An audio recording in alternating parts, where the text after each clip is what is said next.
お久しぶりです。아, 일본어 공부를 정말로 날마다 하고 있는데 조금도 늘지 않는다는 게 기적으로 생각하고 있어요. 그냥 마음에 생각이 드는 것은 혹시나 다음에 다시 올 일이 있으면 일본어로 설교를 준비해 와야겠다라는 생각이 들었습니다. 먼 훗날. 네. 지난 2014년에 이곳에 와서 말씀을 같이 나눴었는데 5년 사이에 참 많은 일들이 있었습니다. 교회가 하나 서고 또 치바 영광교회는 이렇게 아름답게 바뀌고 이런 모습으로 여러분들을 만나게 된 것이 너무 큰 기쁨이고 감사입니다. 우리가 사랑하고 사랑받는 것은 본능이라고 생각이 들어요. 여러분 충분히 사랑하고 또 사랑받고 계시지요? 우리가 이런 사랑을 한다는 것, 사랑을 받는다는 것을 주로 우리가 어떤 말을 하는지, 어떤 이야기를 듣는지를 통해서 많이 판단하게 되는데 대부분 우리들은 충분히 사랑을 표현하지 못한다고도 생각을 하고 사랑받고 있다고 잘 느끼지도 못하게 되는 것 같습니다. 그게 우리의 가장 커다란 아픔이기도 하고요. 미국의 아브라함 링컨 대통령이 다른 여러 일들로 유명하지만 이분이 암살당했던 날에 갖고 있었던 소지품이 박물관에 전시되어 있다고 합니다. 그런데 아주 일상적인 물품들이 있어요. 예를 들어 링컨이라고 수놓인 작은 손수건, 연필깎이 칼, 면실로 짠 안경집, 그리고 5달러짜리 지폐. 이런 것들은 누구나 다 갖고 있을 법한 일인데 한 가지 굉장히 특이한 것을 갖고 있었답니다. 링컨 대통령이 암살당했던 날에 뭐냐면 링컨은 모든 시대의 가장 위대한 정치가 중 한 사람이다로 시작하는 낡은 신문 기사 조각이 있었다는 거예요. 신문 기사가 링컨에 대해서 났는데 링컨은 아주 뛰어난 정치가이다 라는 그런 기사가 나와 있는 것을 오려서 갖고 다녔던 거죠. 왜 그런 거 하니까 우리 생각에는 링컨은 많은 사람들에게 존경을 받고 여러 지지자들이 있었을 거라고 생각이 들지만 실제로 그가 사람들을 만나고 할 때에는 그를 비판하고 비평하는 많은 사람들이 있어서 너무도 힘든 시기들을 보냈거든요. 그래서 마음이 무너지고 힘들 때마다 그 기사를 다시 읽어봤대요. 나를 믿어주는 사람이 그래도 있다고, 나를 지지해주는 사람이 그래도 있다고, 그래서 죽을 때까지 자기에 대해서 난 기사를 가지고 있었다라고 하더라고요. 여러분들 마음속에는 어떤 것들이 남아있나요? 여러분 자신을 설명해주는 여러 말들 중에서 여러분들을 칭찬해 주었던 말, 여러분들을 믿고 있다는 말이 여러분들에게 여러분을 생각하는 중요한 생각인가요? 아니면 여러분을 떠났던 사람 때문에 여러분들에게 상처를 주었던 사람들이 남기고 간 말 때문에 그게 내 모습이야 라고 생각하고 있나요? 칭찬과 격려가 우리에게 굉장히 중요한데 여러분들에게 칭찬을 오래 기억할 수 있는 한 가지 팁을 알려드리고 싶어요. 칭찬이나 좋은 소리를 들을 때마다 수첩에다가 메모해 놓으시는 거예요. 그리고 수첩의 한두 페이지를 칭찬을 적는 란으로 아예 비워놓고 내가 오늘 남편으로부터 혹은 아내로부터 선생님으로부터 직장 상사로부터 심지어 우리 아이들로부터 내게 어떤 말을 들으면 적어 놓는 거예요. 그래서 나에게 막 비판하고 비난하는 사람들이 있을 때마다 수첩을 열어보는 거죠. 내가 지금 들은 말이 전부가 다 아니라 나를 생각해 주는 사람이 있어. 나를 믿는 사람이 있어. 이게 꼭 필요한 이유가 뭐냐면 우리는 많이 상처를 받고 있거든요. 가만히 보니까 사람이 떠나거나 배신당하고 나면 그 사람이 떠날 때 혹은 배신할 때 우리에 대해서 했던 말도 우리를 아프게 하지만 정작 가장 힘든 말은 무엇이냐면 그렇게 떠나고 나면, 그렇게 배신하고 나면 우리 마음속 안에 드는 왜 그 사람이 떠났을까? 왜 그런 말을 했을까라고 우리 스스로가 생각하는 그 마음이 우리를 더 힘들게 하고 안타깝게 하는 경우들이 많이 있거든요. 그것 때문에 너무 힘들고 어려워하는 경우들이 많이 있습니다. 그런데 오늘 그런 시기를 살아가는 우리에게 하나님께서 오늘 본문 말씀을 통해서 위로해 주시고 약속의 말씀을 주신다고 생각하고 붙잡게 되었습니다. 오늘 말씀은 요한계시록의 소아시아에 있는, 여러분 터키에 다녀오셨다고 들었는데, 소아시아에 보내는 7개의 편지 중에서 유독 칭찬만 있는, 책망이 없는 두 교회가 있는데, 하나가 서모나 교회이고 두 번째가 오늘 우리 함께 읽었던 빌라델비아 교회입니다. 이 빌라델비아 교회에게 주님께서 하신 말씀이 오늘 우리에게 주님께서 주신 위로의 말씀과 은혜의 말씀이라고 붙잡고 싶어요. 첫 번째로 오늘 본문 말씀에서 우리가 붙잡고 주님의 말씀으로 같이 의지하고 싶은 것은 하나님께서 우리를 사랑하셨다는 것을 사람들에게 알게 하시겠다라는 약속을 같이 붙잡고 싶습니다. 오늘 8절 9절 말씀을 보니까 나는 내 행위를 안다. 보아라, 내가 내 앞에 문을 하나 열어두었는데 아무도 그것을 닫을 수 없다. 내가 힘은 적으나 내 말을 지키며 내 이름을 모른다고 하지 않았다. 9절에 보아라, 내가 사탄의 무리에 속한 자들을 내 손에 맡기겠다. 그들은 스스로 유대 사람이라고 말하지만 사실은 그렇지 않고 거짓말을 하는 자들이다. 보아라, 내가 그들이 와서 내 앞에 꿇어 엎드리게 하고 내가 너를 사랑하였다는 것을 알게 하겠다. 내가 너희를 사랑하였다는 것을 그 사람들로부터 알게 하겠다. 저는 이 본문 말씀에서 여러 사람들이 와서 우리를 힘들게 어렵게 했던 사람들이 우리 앞에 꿇어 엎드리는 것보다 많은 사람들 앞에서 하나님이 우리를 사랑하셨다라는 것을 드러내는 날이 오시겠다라는 말이 더 마음에 깊이 의지하고 붙잡게 됐어요. 주님께서 고난받는 교회, 빌라델비아 교회에 하신 말씀이 그들의 행위를 잘 알고 있고 특별히 그들의 힘은 적어도 말씀대로 살려고 했던 노력을 알고 있다라고 말씀하셨는데, 그걸 기억하신다고 말씀하셨는데, 이게 우리에게 어렵게 살지만 얼마나 커다란 위로가 되는지 모릅니다. 우리는 사실 세상에 살면서 부러운 일이 참 많잖아요. 날 때부터 많은 것을 가지고 있는 사람들이 있어서 딱히 노력을 많이 하는 것 같지 않은데도 좋은 직장에 가거나 좋은 학교에 가거나 혹은 좋은 가족을 이뤘다거나 모든 것을 다 갖췄다고 생각하는 사람들이 있어서 내심 혼자서 나도 그와 같은 삶을 살고 싶다고 생각하는 일들이 많이 있거든요.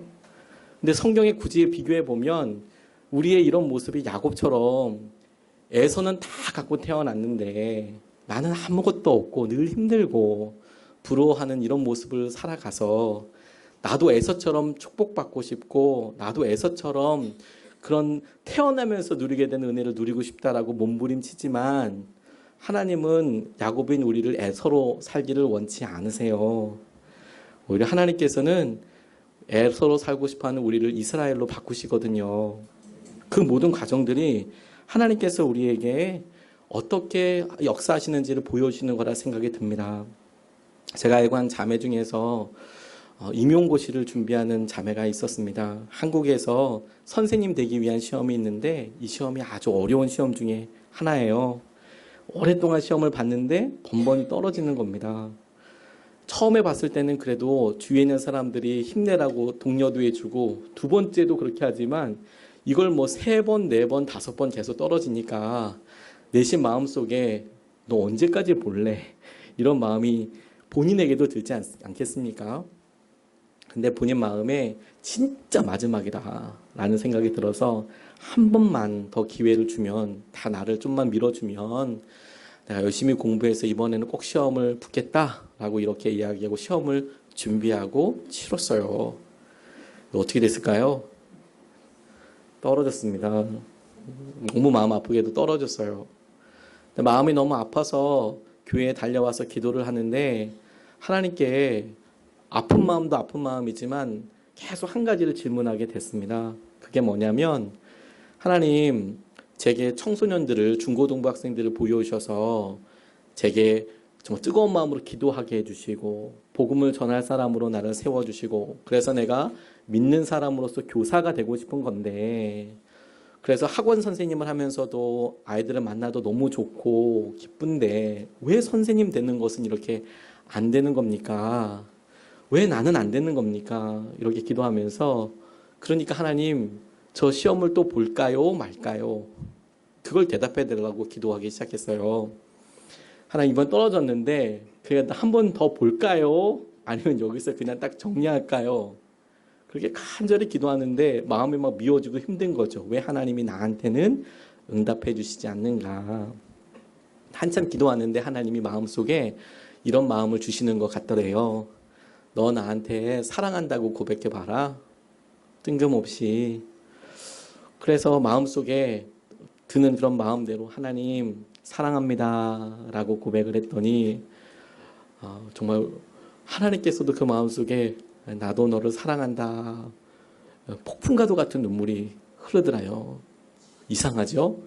우리는 우리가 원하는 대로 어떤 일이 변화되고 열매가 맺어지게 되기를 원하는데 하나님은 그런 일들을 통해서 우리를 만나주시고 우리를 다루어 가시거든요. 크게 놀라운 능력이고 은혜예요. 오늘 하나님께서 우리에게 바로 그 부분을 말씀하시거든요. 우리가 그렇게 고백할 때 하나님께서 말씀해 주셨으면 참 좋았을 텐데 하나님은 그렇게 하지 않고 시간들을 많이 보내게 하시잖아요. 어느 날 2016년 7월에 메트라렉스라는 그런 대표, 그 회사에 있는 대표 토머스 클레멘트라는 분이 자기 아내가 화가이자 건축가인데 이런 이야기를 하더랍니다. 4살짜리 남자아이가 나비를 날리는 모습을 조각으로 만들어 보고 싶은데 도와줄 수 있겠어? 이렇게 물어보더래요. 아내가 조각가이고 화가인데 내가 4살짜리 애가 이렇게 나비 날리는 모습을 조각하고 싶으니까 좀 도와줘.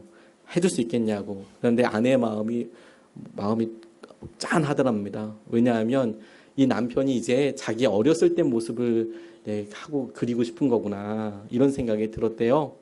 이분은 고아였거든요. 4살 때 버려진 고아였는데 이제 나이가 70이 다 돼서 그 모습을 그려보고 싶은 거구나. 이런 생각이 들었대요. 그런데 막상 그게 다 완성되고 나니까 아내한테 드디어 이게 누구인지 왜 만들었는지를 알려주었는데 그 이야기가 사연이 너무 기가 막혔습니다. 뭐냐 하면 이 아이는 얼마 전에 숨진 현수라는 아이야 이렇게 이야기를 하더라는 거예요. 그 아이가 어떤 아이냐면 2010년에 한국에서 태어나 홀트 아동복지회라는 이런 기관에 맡겨져서 2013년 10월에 미국으로 입양을 가게 된 아이였습니다. 지적 장애가 있었어요. 장애가 있다 보니까 안타깝게도 한국에서는 입양이 되지 않고 미국으로 입양을 가게 됐는데 그 양아버지가 브라이언 오켈러헨이라는 분이 폭행을 했어요. 그래서 미국에서 4개월 만에 숨졌습니다. 너무 안타깝지만 그래서 이 오켈러헨이라는 양아버지는 징역 12년을 선고받고 그리고 이 현수라는 아이의 이야기가 미국에 쭉 알려지게 된 거죠. 그런데 이 클레멘트라는 분이 현수라는 어린 아이가 그렇게 죽었다는 이야기를 들으니까 마음이 너무 아팠대요. 자기가 온몸으로 두들겨 맞는 것 같은 느낌이 들었대요. 그러면 자기 이야기를 인터뷰하는 사람에게 하나씩 해주기 시작했어요. 자신의 흉터를 보여주며 내가 어머니를 잃고 구걸하고 지낼 때 다른 구걸하는 아이들이 자기에게 달려붙어서 몸에 불을 질렀다는 거예요. 몸에 이렇게 기름을 뿌리고 불을 확 질러버렸다는 거예요. 이유가 뭐였냐면 이분이 혼혈이었거든요. 아버지는 미국 백인, 군인, 그리고 엄마는 한국 사람. 전쟁 중에 그렇게 아이를 갖게 돼서 태어나다 보니까 당시에 사람들이 차별을 많이 했나 봐요. 없고 힘드니까. 그래서 이 혼혈은 한국에서 그걸 아주 비하하면서 부르는 말이 튀기라는 말이 있는데 혼혈은 나빠 이렇게 얘기해서 죽어야 돼, 없어져야 돼, 막 그런 일이 있어서 지나가는 어른이 불을 꺼줘서 살게 되는 일도 있고 그리고 뭐 고아원에 심지어 가서도 맞기도 많이 맞고 엄청난 차별을 많이 받았다는 거예요. 그러다가 감리교 선교사님의 가정에 이제 보여지게 되고 우리나라와 미국 정부가 협상을 해서 첫 번째 입양 대상 중에 한 명으로 선정이 돼서 미국으로 입양을 가게 된 거예요. 입양 가서도 너무 힘들었답니다. 일단 다 낯선 거예요. 영어는 전혀 한마디도 못하고요. 어머니가 어렸을 때 그냥 으슥한 곳으로 데려가더니 너 이제 앞만 보고 가는 거야?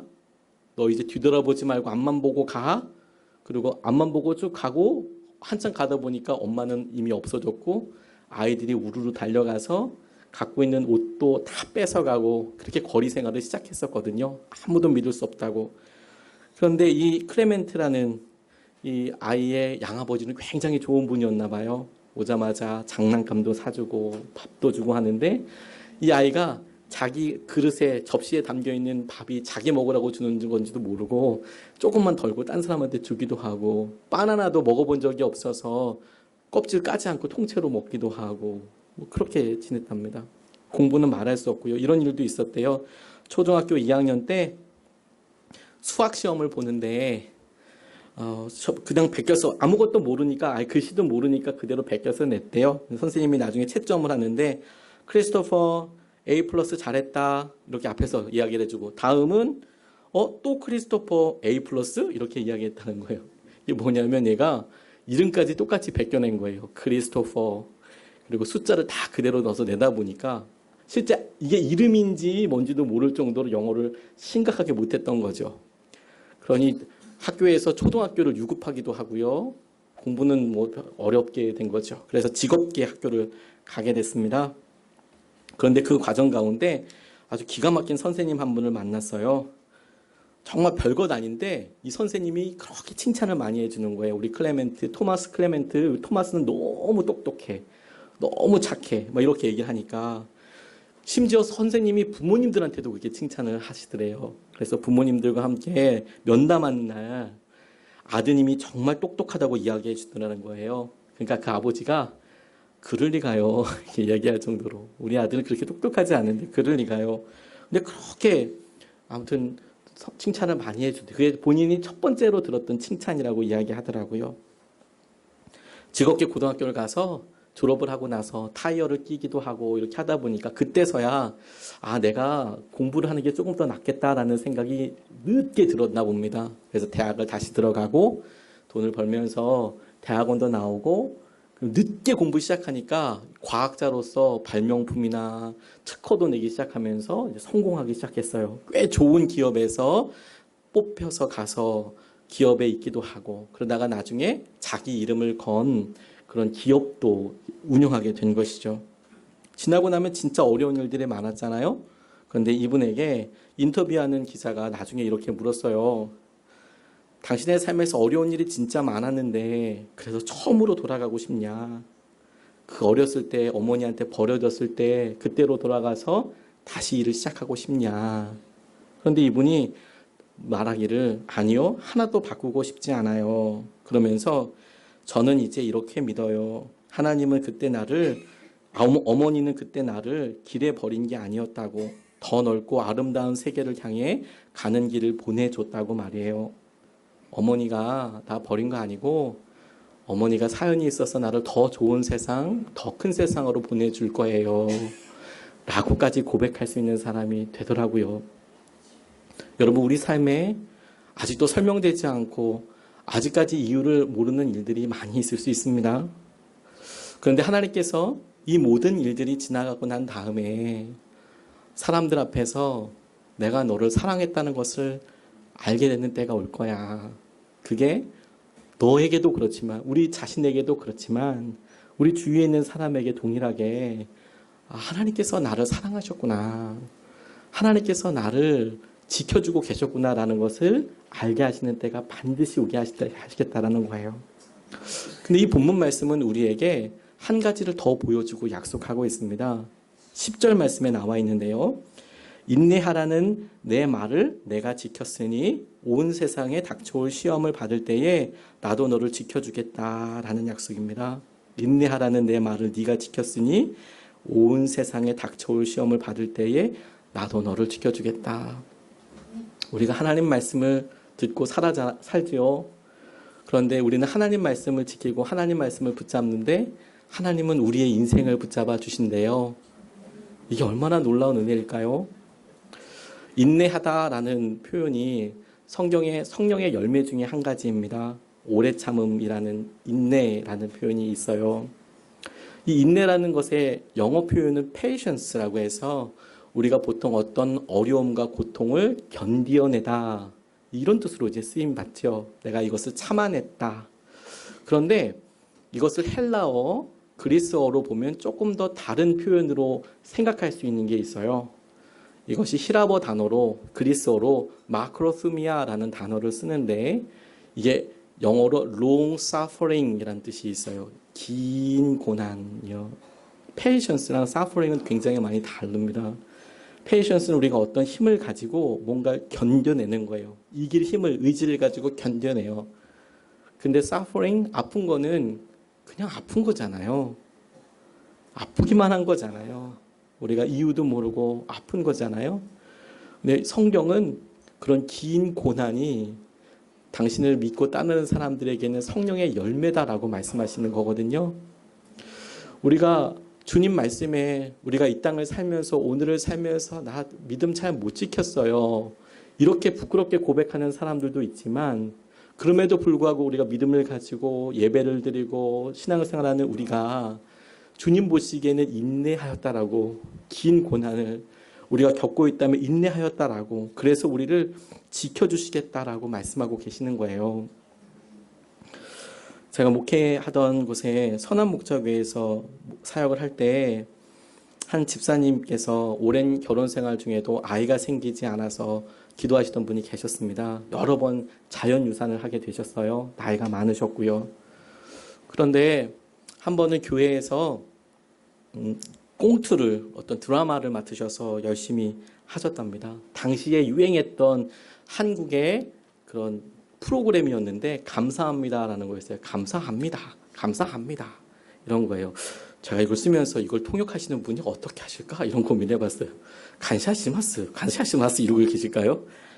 그래서 그게 보면 영어로 땡큐, 중국어 쉐쉐, 일본어는 아리가또라고 하지요. 이런 표현입니다. 간샤시마스, 간샤시마스, 에고대 땡큐, 주고대 쉐쉐, 니온고대 아리가또라고 하지요. 뭐 이런 거 이렇게 얘기해야 되나요? 그런 개그 프로그램이었습니다. 되게 그냥 사람들이 재미있게 웃을 수 있는 프로그램이었는데 이분이 그 중에 한 배역을 맡으셨어요. 근데 그게 아주 여러 성도들한테 굉장히 인상 깊게 다가갔습니다. 되게 인상 깊게 다가가서 제 공연을 하게 됐어요. 앙콜 공연. 당시에 10월 달에 있는 그 임원 훈련 때 이분이 하셨는데 12월 달에 당회라는 게 1년에 한 번씩 있잖아요. 당회 때 여러 성도들 앞에서 재공연을 해라. 이게 결정이 된 거예요. 잘하셨거든요. 그런데 막상 이제 그 과정 준비하는데 안타까운 일이 있었습니다. 오랫동안 기도했는데 아이가 또 임신이 된 거예요. 간절히 기도하고 그 아이 위해서 기도하는데 당회가 있는 날 아침에 밤새도록 아내가 배가 아프다는 거예요. 뭐 심상치가 않다고. 그래서 응급실에 깊이 데려갔습니다. 그런데 정말 안타깝게도 안타까운 일이 일어났어요. 그러니 교회 갈 힘도 없고 마음도 정말 어렵죠. 근데 아내 되는 집사님이 교회 가시라고, 여보 당신 교회 가서 맡은 일을 하라고. 근데 이분은 가서 감사합니다, 감사합니다 이걸 하는 거잖아요. 대사가 그러니까 감사합니다, 감사합니다. 근데 자기 삶은 하나도 감사하지 않는데 감사합니다, 감사합니다를 해야 하니까 얼마나 마음이 무너지셨겠어요. 근데 이분이 그래도 마음을 지켰어요. 입술을 지켰어요. 거기 계신 성도님들은 아무도 몰랐죠. 저 가정에 오늘 아이가 오늘 하나님 나라에 갔고 또 안타까운 일을 겪었고 모르죠. 다 웃었어요. 간샤시마스, 간샤시마스, 감사합니다 그러면서 다 하고 넘어갔습니다. 근데 그 마음을 지키더니 하나님께서 몇 년 지나고 나니까 정말 아름다운 딸을 주시더라고요. 예쁜 딸을 주시더라고요. 여러 사정을 통해서. 한 번은 제가 교회에 있었던 어떤 이야기를 설교 시간에 나눴습니다. 이런 이야기였어요. 어떤 중학생 이야기였는데 중학교 2학년인데 키가 183이었답니다. 이렇게 크고. 저보다 조금 더 큰 건가요? 183이면? 덩치도 좋고 막 그런데 아버지가 알코올 중독이었대요. 그래서 들어오면 엄마를 그렇게 많이 때리고 자기를 많이 때렸답니다. 술만 먹고 들어오면 그렇게 손이 막 때리고 막 이렇게 하는데 한 번은 들어와 아버지께 술을 많이 먹고 들어오셨는데 그날은 너무 심상치가 않더래요. 엄마를 너무 심하게 때리는 거예요. 그러니까 이 아이가 중학교 2학년짜리 아이가 엄마가 걱정되니까 아빠를 뒤에서 이렇게 안았습니다. 뒤에서 그렇게 하지 말라고, 엄마 때리지 말라고 안았어요. 근데 이 술 먹은 아버지가 술김에 붙잡고 있으니까 별의별 말을 다 하기 시작했습니다. 아이에게 하지 말아야 될 말, 뭐 죽인다, 살린다, 뭐 이런 이야기 있지 않습니까? 너 이건 안 놓으면 너 어떻게 하겠다, 뭐 이런 아주 입에 담을 수 없는 말을 다 쏟아낸 거예요. 1시간 동안이나. 근데 그렇게 하고 나서 아버지가 술 기운에 잠이 드셨어요. 아이 품에 안겨서. 근데 애는 어리지 않습니까? 아버지가 했던 말을 아이는 다 들었잖아요. 맨정신에. 마음이 너무 아픈 거죠. 그래서 어떻게 해야 될지를 모르는 거예요. 여기 있자니 이제 아빠가 눈을 뜨면 나한테 그 말대로 할 것 같고, 그러니 진짜 너무 두려운 마음에 뛰쳐나갔습니다. 집을. 그리고 어디 갈 데가 없는 거예요. 그래서 교회에 찾아갔습니다. 교회에 찾아가서 12시가 넘었는데 이 큰 애가 찾아와서 전도사님을 찾고 막 한 말도 못하고 울고 있으니까, 야, 너 왜 그러니? 왜 그러니? 울음이 진정되고 나서야 한참 있다가 그날 있었던 이야기를 전도사님한테 이야기를 한 거예요. 그랬더니 전도사님이, 그래, 이제 어떻게 할 거지? 이렇게 물었대요. 이제 집을 나왔는데 너 이제 어떻게 할 거지? 라고 물었더니 이 아이가 대답하기를, 아버지 용서해요. 아직 예수님이 만나주시지 않으셨으니까요. 이렇게 대답을 하더래요. 아버지 용서해요. 아직 예수님이 만나주지 않으셨으니까요. 근데 제가 그런 이야기를 했어요. 그랬더니 감사합니다, 감사합니다. 집사님이 막 눈물을 흘리시면서 저에게 이런 이야기를 하시더라고요. 자기도 동일한 간증이 있대요. 자기도.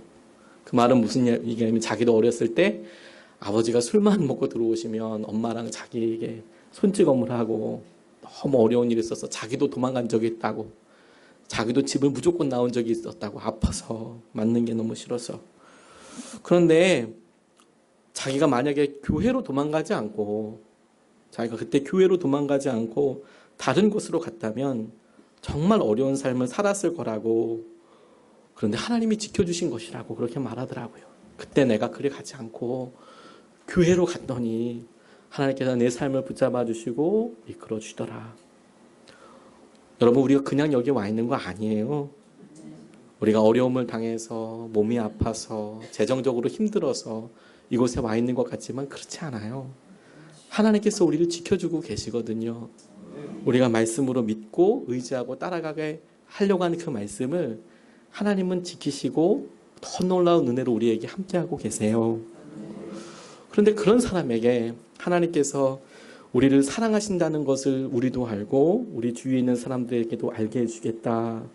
그리고 그렇게 인내하는 사람을 주님께서 지켜주시겠다라는 그런 사람들에게 하나님께서 흔적이 있다고 말씀하고 계세요. 11절, 12절 말씀을 보면, 내가 곧 가겠다. 너는 내가 가진 것을 굳게 붙잡아서 아무도 내 면류관을 빼앗지 못하게 하여라. 이기는 사람은 내가 내 하나님의 성전의 기둥이 되게 하겠다. 그는 다시는 성전을 떠나지 않을 것이다. 나는 내 하나님의 이름과 내 하나님의 도시 곧 하늘에서 내 하나님께로부터 내려오는 새 예루살렘의 이름과 또 나의 새 이름을 그 사람의 몸에 써두겠다. 이렇게 말씀하고 계세요. 주님이 오시면 끝날 일들이 참 많습니다. 우리가 겪고 있는 어려움들 가운데 주님 오시면 거의 95%는 아무 문제도 아닐 거예요. 그런데 그때를 이야기하면서 주님께서 당신을 믿고 따르는 사람들에게는 흔적이 있을 거라고 말씀하고 계시잖아요. 당신의 이름이 거기 있을 거라고. 바울은 자기의 흔적에 대해서 이야기할 때 그것이 고난이라고 말합니다. 갈라디아서 6장 17절 말씀을 보면, 이제부터는 아무도 나를 괴롭히지 마십시오. 나는 내 몸에 예수의 상처 자국을 지고 다닙니다. 그러면서 자기의 상처 자국에 대해서 이야기하면서 고린도후서에는 그게 사람들에게 매맞았던 것, 사람들을 통해서 단다가 핍박받았던 것, 이런 이야기를 잔뜩 이야기합니다. 주님의 이름이 그 사람이 누구인지에 대해서, 누구에게 속하는지에 대해서 알려주실 때 바울은 그게 자기 안에 예수님 때문에 있었던 고난의 상처들이라고 이야기하거든요. 저희 막내딸이 처음으로 단기 선교를 갔을 때 일이에요. 제가 보기에는 마냥 어린데 단기 선교 가겠다고 하니까 너무 이쁜 거죠. 그래서 제 명함을 아이 바지 그리고 가방 모든 것에 다 넣었어요. 모든 옷에 제 명함을 다 넣습니다. 영어로 쓰여져 있는 제 명함에 제 연락처가 있는 명함을 우리 아이에게 다 넣어서 어디든지 볼 수 있도록 다 넣습니다. 물론 인솔하시는 전도사님과 선생님들이 안전하게 데리고 갔다가 안전하게 데리고 올 거예요. 그걸 의심하는 건 아닙니다. 그런데도 저는 제가 아빠니까 우리 애가 혹시라도 무슨 일이 있으면 아무것도 없을 때 혹시라도 무슨 일이 있을까봐 주머니나 이런데 제 명함에 차기lun이고 한국의 연락처 다 쓰여져 있는 상태로 애한테 넣어서 보낸 거죠. 아이가 혹시라도 무슨 실수를 하면 이 연락처로 연락 주세요. 제가 이 아이의 아빠고요. 제가 이 아이를 위해서 모든 것을 다 할 거예요. 이 아이가 혹시 길을 잃어서 울고 있으면 이 연락처로 연락 주세요. 제가 이 아이의 아빠고 저는 제가 할 수 있는 최선을 다할 겁니다. 이 아이가 어딜 가 있어도 내가 이 아이의 아빠이고 이 아이가 하고자 하는 일들에 대해서 제가 우선적으로 책임질 겁니다. 그런 마음이었어요. 제가 아빠가 맞으니까요. 저는 주님께서 새 예루살렘의 이름과 당신의 이름을 써주시겠다는 말을 할 때 저희 딸 생각이 났어요. 그리고 예수 그리스도의 이름이 제 안에, 우리 안에 쓰여져 있다는 말이 저는 제가 저희 딸에게 했던 것처럼 저에게 주님께서 하시는 말씀이라고 여겨지고 믿어지게 되더라고요.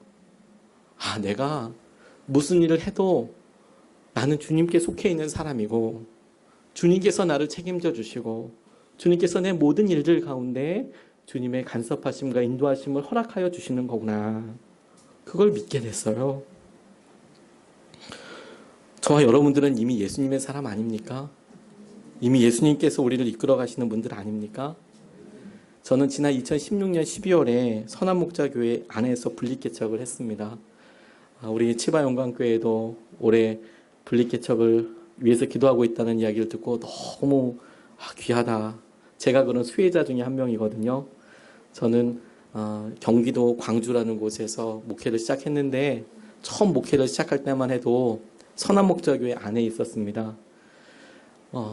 당시에 맡고 있는 사역이 너무 많았기 때문에 유기성 목사님이 당회 끝나고 나서 준비하세요. 그래서 정말 당회 끝나고 준비하느라고 아무것도 준비를 안 했어요. 그래서 개척 예배를 드려야 하는데 주일 예배 순서도 제대로 정하지 않았더라고요. 당장 주일 예배를 드려야 되는데 어떻게 해야 될지를 모르는 거예요.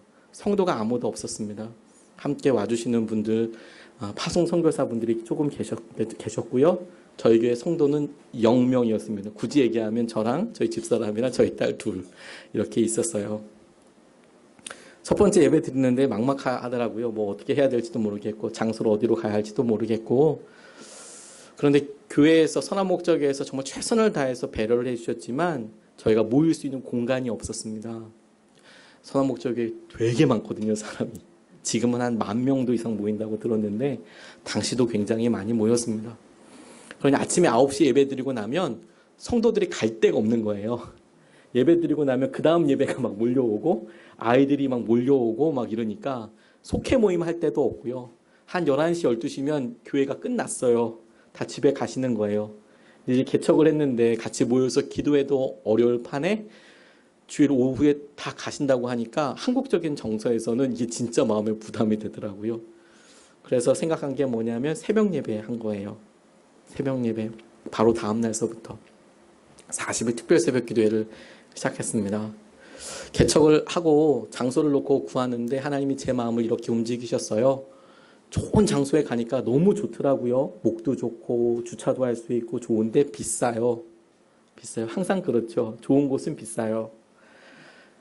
그런데 우리 선배 목사님들도 그 정도는 각오해야 될 거라고 이야기도 하시고 교회 성도님들과 교회 재정이 그 정도는 각오하고도 뭐 어렵지 않을 정도의 액수이긴 했습니다만 그곳에 가보니까 제게 우리 성도들이 이렇게 힘들고 어려운 삶을 사는데 월세로 야증으로 이렇게 많은 돈을 내는 것이 마음에 부담이 됐어요. 저의 경우에는 모든 사람들이 다 그걸 믿음이라고 할 수는 없지만 제 경우에는 야증을 많이 내는 것이 하나님의 뜻이 내 경우에는 아니겠다는 생각이 들어서 이거 반으로 줄였으면 좋겠습니다. 이거 반으로 갈 수 있는 곳을 알아봤으면 좋겠습니다. 그렇게 알아보니까 한국도 야칭이 되게 비싸요. 점점 뭐 일본만 하진 않지만 점점 올라가고 있습니다. 그러니까 그 가격으로 갈 수 있는 데는 밭에 가면 되겠더라고요. 밭에 텐트 치고 예배하면 되겠더라고요. 아, 그냥 밭으로 가자. 그러면 우리 1년 예배 드리고 흩어지더라도 밭에다가 텐트 치고 예배 드리자. 그래서 밭을 알아봤어요. 새벽 예배 계속 하면서요.